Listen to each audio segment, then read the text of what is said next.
Bhanjanagar police द्वारा brown sugar जबत। Bhanjanagar थाना अधिकारी निर्देश में पुलिस टीम जामपल्ली झंकारी मंदिर निकट में 3 जन युवकों को अटक रखिते। गिरफ होइथिबा अभियुक्त माने राकेश कुमार बेहरा और 26 वर्ष बहादापल्ली पुलिस स्टेशन ओडागां जिला नयागढ़, अमीय रंजन महांती 26 वर्ष ग्राम भेजीपल्ली पुलिस स्टेशन भंजनगर जिला गंजाम, अमित कुमार बेहरा 27 वर्ष ग्राम बौसंधाल पुलिस स्टेशन भंजनगर जिला गंजाम, राकेश कुमार बेहरांको ठारू 31 रु ऊर्ध्व ग्राम ब्राउन सुगर नगद टंका 2टी मोबाइल उद्धार होता। मिलिथिबा ब्राउन सुगर आनुमानिक मूल्य 3 लाख रु ऊर्ध्व हेबो। आज एक प्रेस विज्ञप्ति रे भंजनगर उपखंड आरक्षी अधिकारी, अतिरिक्त आरक्षी अधिकारी और भंजनगर थाना अधिकारी उपस्थित रही धला जहर, कला जहर एवं मद द्वारा कबलित युव समाज को तागिद करथिले।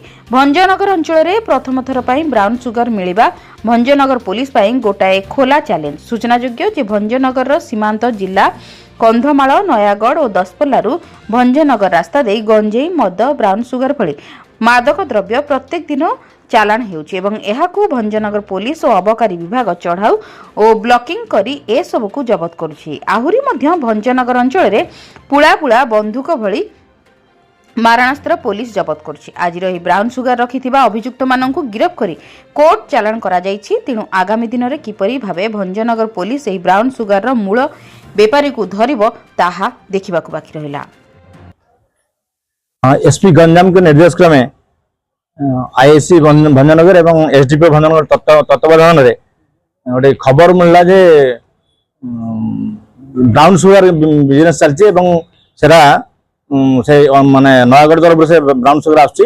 एंदा खबर होला परे हम पुलिस टीम आईएससी भंजनगर एवं तार पुलिस टीम जामपाली छक झांकरे टेम्पल तारी सामने रे 3 जन छिड़ावर देखले एवं से सस्पेक्ट 3 जन छिड़ावर रे तांको पाखरो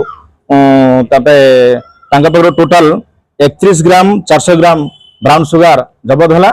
से जने से जे राकेश कुमार बेहरा से नयागढ़ आस्तला से उड़ेगा से ही दवा पे आस्तला ता पाखरो जबत होईची 21 ग्राम 710 ग्राम मिलीग्राम तार पाखरो जबत होईची एवं हमरो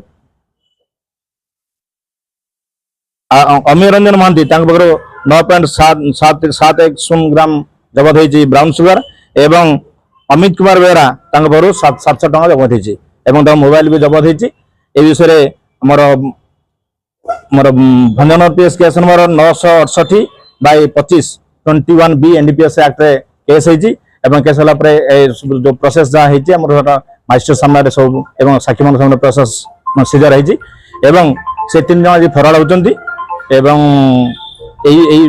जबत जिनस सब मालखाने जबत। ब्यूरो रिपोर्ट जन अधिकार लाइव।